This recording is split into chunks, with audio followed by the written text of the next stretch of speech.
motion for order number, I'm sorry, I think I need to amend that first, don't I? Read this order first and then we'll amend it after. Could I have a motion for order number 28-2025, authorization for the town council chair to negotiate and sign an employment agreement with Mark Armstrong, hereinafter referred to as manager for the position of town manager. Do I have a first? So moved. Second. And now we can go into no, I'm gonna make a motion to amend. Yep. I need to amend it as written and change it to the name Mark Armstrong. Do I have a motion to make that amendment? So moved. Second. And now we can have a discussion on, Can I just get a spelling? Is it Mark with a C? It is And how do you spell your last name? AMARAL. Thank you. Do you want a roll call on that?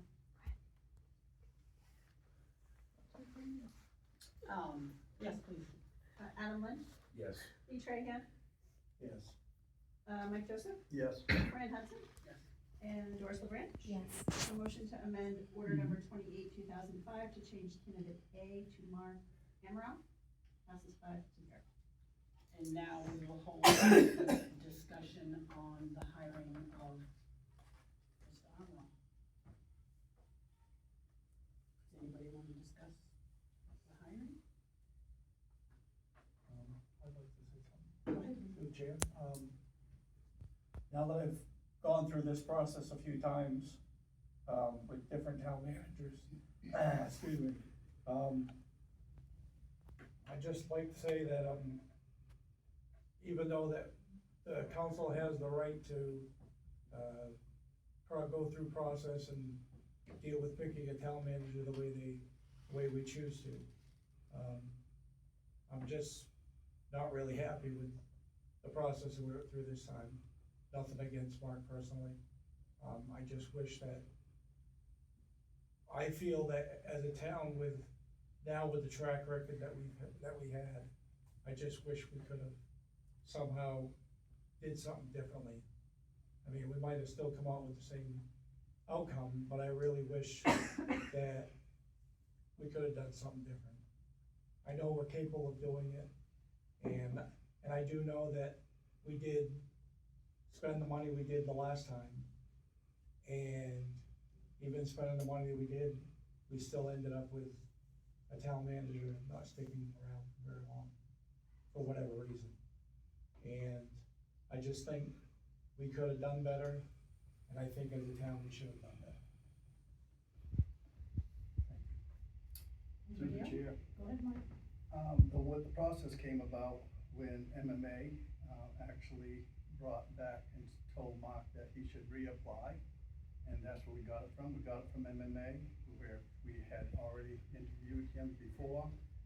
And I know some people say no, but yes, we did. And the other thing is that he was the first one that came into to tell us that he was still interested in it. And I said, and then he was highly recommended by MMA as well. So that's one of the reasons why we looked hard for him to do that. We didn't have to go through the extent of spending several $1,000s all over again. And the other thing that MMA did for us is that he's doing a complete background check, and it's not costing us more than a couple $100, $300, and that's it. So we saved ourselves a lot of money.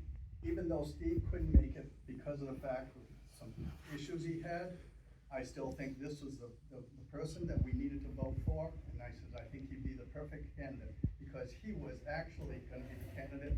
I truly believe he would have been the candidate when, before Steve even came in. And then when we heard Steve's resume, we took Steve in, but he was our second choice. So I think this is working out very well. That's all I have to say. Anybody else? Yes, through the chair. I am proud to announce Mr. Mark Amaral as Winslow's new town manager, bringing strong leadership and fiscal expertise. And I want to remind residents that Steve Susi is leaving for personal, health, and family reasons unrelated to the council. I am excited to work alongside our new town manager and with the residents across Winslow. Together, we can build a strong, brighter, and more united future for our town. I firmly believe Winslow's best days are ahead, filled with collaboration, progress, and shared success. Congratulations, Mark. Anybody else? I'll explain a little bit about how we went about the process. The first executive session was to discuss how we were going to go about hiring a new town manager. When we were in that session, we had also shortly before it, MMA had reached out. Keep in mind, we've already paid them over $6,000 to find us a town manager. It's only been a few months. MMA reached out, contacted somebody who had already applied. He then contacted all of us via email with his interest. We then discussed it. We then all agreed to bring him back for a second interview, which we did. At that time, we then all discussed it, took a consensus. We already spent the money the first time. It's only been a few months. The pool of candidates that we had the first time around, contrary to what people think, was about 27 people. Out of that 27 people, we interviewed 4. Because out of that 27 people, when you go through it, there's quite a few that get removed because of background checks that don't work out. The ones that were left said they wanted to be interviewed, but must have done a pretty good investigation on the town of Winslow because they all pulled out.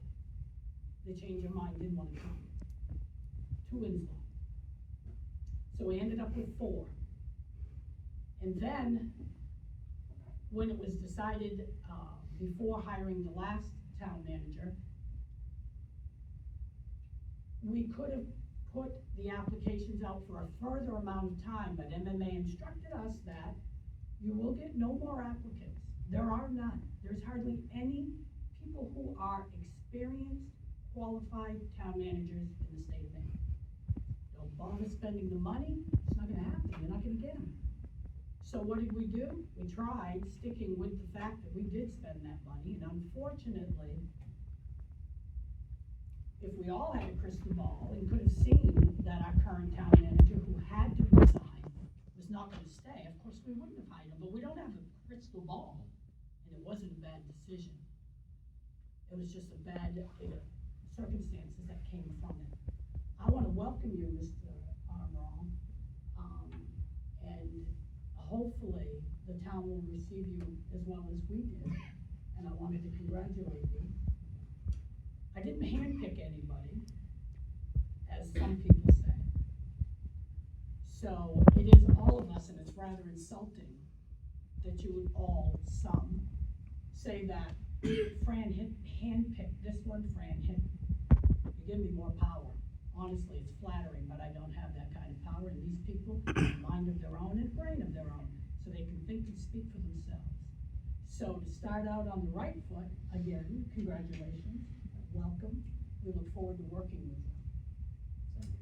And now I will call for a vote.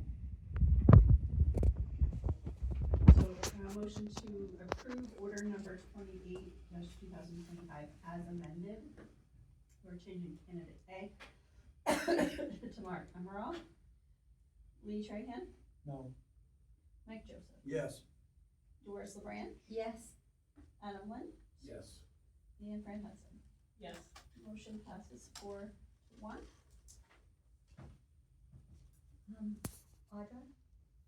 I'm sorry, yeah. I'd like to move to waive the second reading. So moved. Second. And Mike Joseph, Yes. Fran Hudson, Yes. Doris LeBrand, Yes. Adam Lynn, Yes. and Lee Trahan. No. Motion to waive second reading passes 4-1.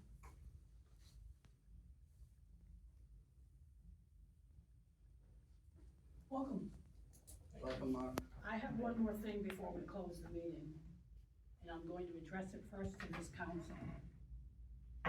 Everybody's well aware that there's been a leak in the executive sessions through this process. I want us all to remember, the confidentiality of an executive session isn't to protect us. Confidentiality for an executive session is to protect people like Mr. Amaral, and I'll be the first to apologize to you for that leak. What people don't understand when they leak this information that got out on social media last Friday, where a person, a resident of Winslow, took it upon herself to not only write what she thought and who we were hiring, publicly posted the name of Mr. Amaral. The reason you probably wouldn't want to do that is because this gentleman has a family, needs to make a living, and when you put his name out there last week before he was even hired at this moment, his other employee could have seen that and he could have lost his job. But because this wonderful group that actually goes by the name of Winslow Community Builders, that is not building up this community, and it certainly isn't welcoming a new town manager. So shame on you. Shame on you.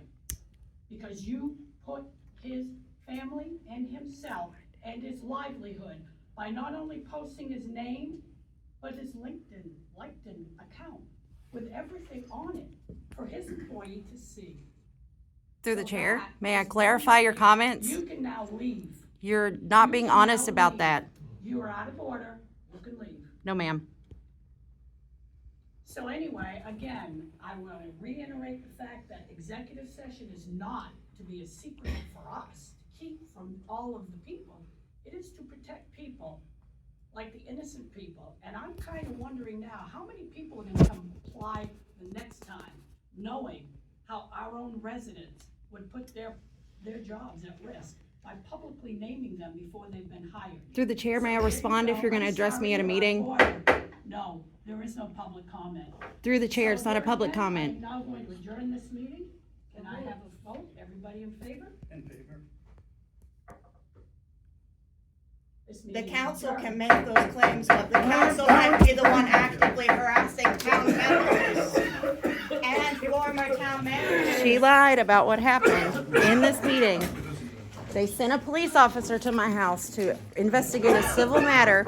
They're the ones that leaked the information because they can't keep their mouths shut. No other council member but Fran Hudson and Mike Joseph. There's no accountability in Winslow. Does everyone know that Mark Amaral was Fran's direct supervisor until May? That sounds like a conflict of interest to me. Sounds like a conflict of interest. Whose life and safety has been put in danger? I think mine has.